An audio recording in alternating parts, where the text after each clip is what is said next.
ফিরে আসছেন জন সিনা। Triple HK নিয়ে বিস্ফোরক মন্তব্য বিল গোল্ডবার্গের। র্যান্ডি অটন ভার্সেস কডি রোডসের গল্পে সরাসরি হস্তক্ষেপ স্টিফনি ম্যাকম্যানের। ব্রক লেজনার ভার্সেস ওবা ফেমি, দুই মনস্টারের ভয়ঙ্কর লড়াই। ভয়ঙ্কর আক্রমণের শিকার হল সেথ রলিন্স।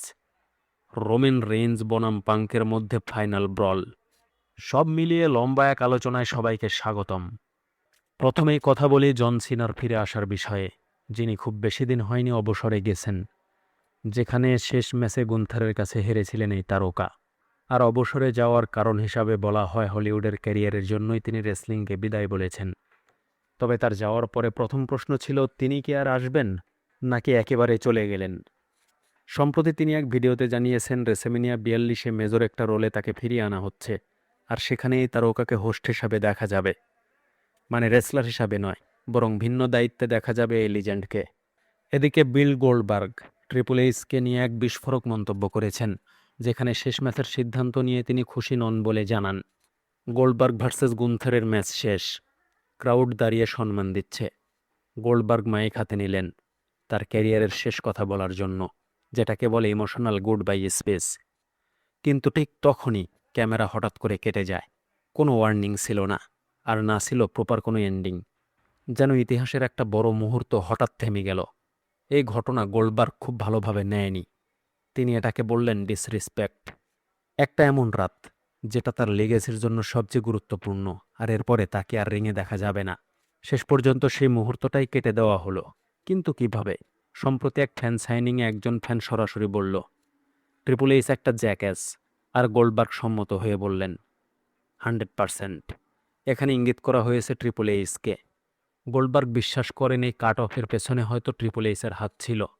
ডাব্লিউডাব্লিউই পরে গোল্ডবার্গের পুরো স্পেস ইউটিউবে আপলোড করে দেয়, কিন্তু তাতে গোল্ডবার্গ সন্তুষ্ট হননি, কেননা সময়ের কাজ সময়ে করা হয়নি। Moment already ruined. মজার ব্যাপার হলো ম্যাচটা নিয়ে গোল্ডবার্গ খুশি। গুন্থারকে পুট ওভার করতে পেরে তিনি খুব আনন্দিত ছিলেন, কিন্তু পোস্ট ম্যাচ হ্যান্ডেলিং একদমই বাজে হয়েছে। সে যাই হোক, গোল্ডবার্গ সেই দিন বিদায়ী ভাষণ দিতে পারেননি ট্রিপল এইচের কারণে, তিনি নিজেও এটা মনে করেন। এবার কথা বলি র্যান্ডি অটন ভার্সেস কডি রোডসের মধ্যকার ম্যাচে স্টিফনি ম্যাকম্যানের হস্তক্ষেপ নিয়ে, যেখানে রতে হাজির হয়েছিলেন বিলিয়ন ডলার প্রিন্সেস। রতে রিংয়ে হাজির হয় কডি রোডস, আর সেখানে আসার পরে কী বিষয় নিয়ে কথা বলবে এটা দর্শকদের কাছ থেকে জানতে যায়। এ সময় সেখানে স্টিফনি ম্যাকম্যান আগমন করেন এবং বলেন, ম্যাডিসন স্কোয়ার গার্ডেন এটা শুধু একটা অ্যারেনা নয়, এটা সেই জায়গা যেটা আমার দাদা তৈরি করেছে। এরপর তিনি কডি রোডসকে লক্ষ্য করে বলেন, আমি রেসেমিনিয়াতে তোমার আর র্যান্ডি অটনের ম্যাচ নিয়ে কথা বলতে চাই। তিনি একটু থেমে গেলেন, বললেন, তুমি হয়তো এটা শুনে খুশি হবে না। এই কথা শুরুতেই বলে তিনি মূলত সাইকোলজিক্যালি তার সাথে কথা বলতে চেয়েছেন। স্টিফনি বলেন, আমি এই বিজনেসটা বুঝি। আমি দেখেছি লিজেন্ডদের, অ্যান্ড্রে দ্য জায়ান্টকে এই ম্যাচ জিতে লড়াই করতে দেখেছি। মানে তিনি কোম্পানির অভ্যন্তরের বিষয়ে জানেন। এটাকে ইঙ্গিত করেন, তুমি সবসময় ভালো পথ বেছে নিয়েছ, তুমি ভালো মানুষ থাকতে চেয়েছ, তুমি বিশ্বাস করো তুমি সবার ভেতরের ভালোটা বের করতে পারো। কিন্তু এখন তোমার সেই ভালো থাকা এই মুহূর্তের জন্য না, এটা মানানসই না। র্যান্ডি অটনের এখন যে ভার্সনটা আমরা দেখেছি, এটা সম্পূর্ণই আলাদা, যেটা ভয়ঙ্কর এবং নির্দয়। এরপর তিনি কডি রোডসের বাবার কথা তুলে ধরেন। তিনি বলেন, তোমার বাবা ডাস্টি রোডস, তিনি জানতেন কখন খারাপ হতে হয় এবং কখন ভয়ঙ্কর, কিন্তু তুমি সেটা জানো না।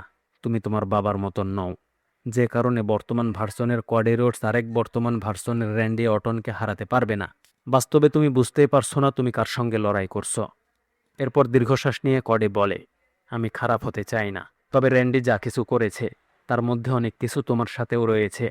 এই কথা শুনে স্টিফনি ম্যাকম্যান একেবারেই স্পিচলেস হয়ে যায়।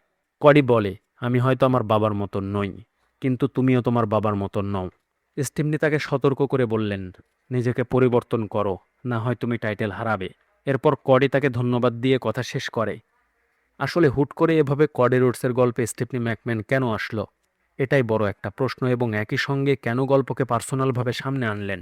বলা হচ্ছে এখানে এর আগে কডিকে যেরকম অফার করা হয়েছিল সেই অফার এবারও করা হলো। মানে রক এসে কডিকে যেরকম কর্পোরেট চ্যাম্পিয়ন হওয়ার অফার করেছিলেন, সেই একই অফার তাকে করা হলো। কিন্তু আসলে কডি ভিলেন হিসাবে সামনে আসবে কি না, এটা এই মুহূর্তে বলা সম্ভব নয়।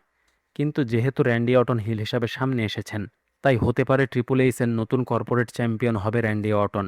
মানে বলা যায় কডি তার টাইটেল হারাতে চলেছে। আর ট্রিপল এইচ পুরোপুরি র্যান্ডি অর্টনকে জিততে সাহায্য করবেন।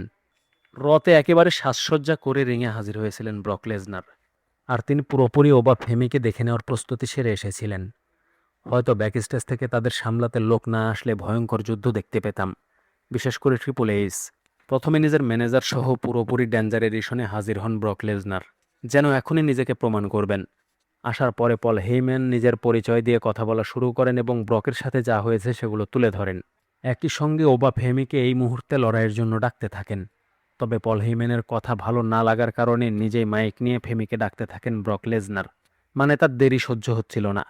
তবে এই সময় মাইক হাতে হাজির হন ম্যানেজার এবং বলেন, এটা অফিসিয়ালি সম্ভব না, আর এই সময় তো হবেই না।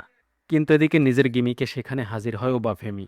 তাকে আটকাতে গার্ড গেলে সবাইকে আক্রমণ করে ওবা, এমনকি জেনারেল ম্যানেজারকেও। এরপর রিংয়ে উঠলে ইমার্জেন্সি হাজির হন ট্রিপল এইচ এবং দুইজনকে গার্ড দিয়ে আটকান। এক পর্যায়ে রিংয়ের নিচে নেমে একজন সিকিউরিটিকে আক্রমণ করেন ব্রক লেসনার, আর সেখান থেকে চলে যান। যাই হোক, এখানে কথা হলো কেন এখনই এভাবে আগমন করলেন ব্রক লেসনার, আর কেনই তিনি অপেক্ষা করতে পারছেন না।